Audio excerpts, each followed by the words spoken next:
Welcome into the channel, guys. My name is Zillin, and today I want to talk to you guys about what I found is the best build for PvE Lightning Sorc in SWTOR 7.0 expansion, Legacy of the Sith. So Lightning Sorc is in a great place in 2022. They have the capability to put out fantastic single target DPS, slaughter huge groups of enemies, and has absolutely brain dead management, meaning anyone can just pick up and play a Sorc with ease. Once you get a few key pieces of gear and get your stat distribution where you need it, the class hits hard, has decent survivability, and is a ton of fun to play. But before I get started showing off the build, I do want to say that this isn't the one and only way. It's just what I found works best. If you found a better build, by all means, please tell me about it in the comment section. I'll give it a try and I'll even let you know how I did with it. So let's get started with the actual build itself. As a Lightning Sorc, there are actually two different ways you can go about building your stat distribution.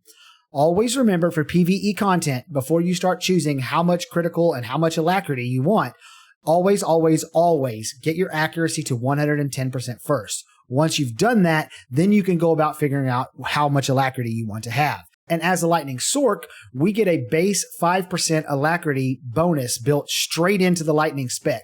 So we can take very little alacrity, 560 to be exact, and pump the rest into crit. This will put you at a 1.4 second global cooldown with a very high crit rate. The other option, which I only recommend for people who are able to get Rakata gear and fully upgrade it, is to go up to 3,200 alacrity and put what's left into crit. This will give you a 1.3 second global cooldown with obviously a lot less crit rate. Both are valid and they seem to parse about the same, with maybe a slight advantage going to the high alacrity build. Next, you got to make sure to get these two set bonus implants. First, Gathering Storm Package, which increases the damage of your next attack after using Force Speed by 20% and also increases the damage of all attacks while Polarity Shift is active by 20%. And second, Unmatched Haste Package, which increases the duration of Polarity Shift and reduces the cooldown of Polarity Shift by 5 seconds on every Force Speed usage. You can already see how these two set bonuses work in conjunction with one another to really ramp up your DPS. Finally, you need to get two tacticals: Stormwatch for single target DPS and Elemental Convection for AoE fights and trash. Stormwatch makes it so that Lightning Flash applies a debuff to the boss, which makes Crushing Darkness and Affliction ticks, as well as Thundering Blast, all do more damage. Elemental Convection causes Volt Rush to proc Chain Lightning and makes Volt Rush an AoE attack. This Chain Lightning proc is on a separate rate limit from the one that is procced by Force Storm, Lightning Bolt, and Thundering Blast, meaning you can use two Chain Lightnings in rapid succession as well as a now AoE version of Volt Rush and wipe out clustered groups of enemies. Moving on, let's take a look at the Lightning ability tree and make sure we have the right abilities selected. At level 23, we really have two options. Halted Offensive takes the place of Chain Lightning, hits quite a lot harder, but removes the AoE effect. It's great for single target fights. Suppressive Current makes Force Storm hit harder after you use Chain Lightning. You pick this one if you're doing heroics and dailies or fighting a boss with lots of adds. At level 27, you should pick Cloud Mine, and you'll likely never change it. You might find some extremely limited use for Eye of the Storm, but you'll rarely ever need to change this one. At level 39, you will put it on Dark Embrace and never ever change it. Neither of the other two choices even remotely compare. Remember back to our Stormwatch tactical that makes Affliction ticks hit harder? Well, the Dark Embrace spec choice makes Affliction tick twice every time you use Thundering Blast. At level 43, you can choose to run Unlimited Power if no one else on the team is doing so, or you can run Insulating Blast, which helps with Lightning being a little bit of a squishy spec. I move this one around depending on the fight, the group composition, etc. At level 51, I put it on Force Mobility and I never change it. This choice makes it so that you can move while channeling Thundering Blast, leaving only Crushing Darkness and Lightning Bolt as abilities you have to stand still to channel.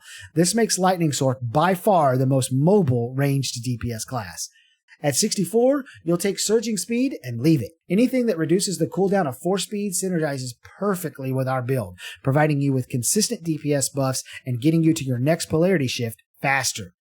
At 68, I take Phase Walk when using the Stormwatch tactical, and I take Volt Rush when using the Elemental Convection tactical. Something to keep in mind here is that the Elemental Convection tactical is completely useless if you don't take Volt Rush. Make sure you don't make that mistake.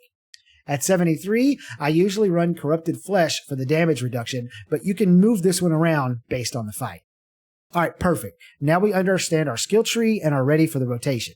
Lightning is a priority system that doesn't use a lot of abilities, and due to the built-in alacrity and frequent polarity shift, comes at you really fast, forcing you to make a lot of decisions in a small amount of time. The priority is Affliction if it's not already on the target, then Lightning Flash, Thundering Blast, followed by Crushing Darkness and Shock, but only if Crushing Darkness is on the target, Chain Lightning / Halted Offensive, and lastly, Lightning Bolt. One thing to keep in mind is that Crushing Darkness and Chain Lightning / Halted Offensive both refresh the dot on your Affliction, so you don't need to keep applying it to a target once you've done so once. You will need to apply it every time you switch targets. Once you get yourself used to this priority system and using all of your abilities in the proper order, and you start working in your offensive cooldowns, you'll truly start pumping out crazy DPS and killing things really fast.